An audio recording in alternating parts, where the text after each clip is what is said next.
Okay, all day today we are battling those calls that you get while you eat, while you sleep, while you work, and we're talking about those annoying things called robocalls. Yeah, they call at all the wrong They times. do. Today, you've seen the massive amounts of calls we get to the top apps to keep them at bay and how crooks use your emotion to steal your cash. But as the I-Team Casey Geraldo discovered, as annoying as these calls may be, not all are illegal. If you're anything like me, you're fed up. All those fake phone calls, fake numbers, fake people, robot voices on the other end of the line. Custody by the local cops, as there are 4 serious allegations. A lot of you have reached out to lawmakers, the state government, even the federal government to lodge your complaints. People like State Representative Joe Sanfilippo. So I had a constituent whose home phone number was actually stolen and used to make a bunch of scam calls. And he had contacted me and said, hey, what can we do about this? Because he was getting then all these irate calls coming back to his house. So Sanfilippo is doing what he can as a state representative. The bill that we have proposed is updating our state laws so that they match more of the federal law.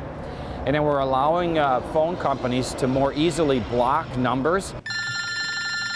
The state can only make laws as strong as the federal government, which is also trying to keep these pesky callers out of your phone. We want to pull out all the stops to make sure that consumers can finally sit down at the dinner table with some peace of mind, knowing that if the phone rings, it is in fact a legitimate call.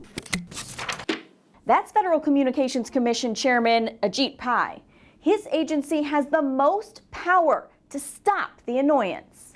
Most recently, something called the Traced Act allows the FCC to require phone companies to use technology they already have but aren't using to block sketchy numbers. Wisconsin's Attorney General Josh Kaul signed off on that one with more than 50 other attorneys general. Yes, please.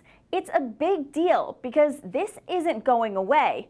You know your phone keeps ringing, and the numbers back up what you're seeing. One national study estimates Americans got 26 billion robocalls in 2018, and the FCC reports complaints about robocalls went up by more than 1 million for each year in 2016 and 2017. We talked to a lawyer named Craig Kimmel, who helps people sue companies that won't stop calling them. It can either be companies they've dealt with before or companies they're currently dealing with. He only goes after known companies, mostly calling to collect debts, because even though the other annoying calls are illegal, they're hard to track down. You can't identify the other callers, so we can't do anything about them. It's like somebody knocking on your door and running away. If you can't identify who it is, you can't do anything about it. So will law changes really fix this? Kimmel isn't convinced. Neither is Sanfilippo.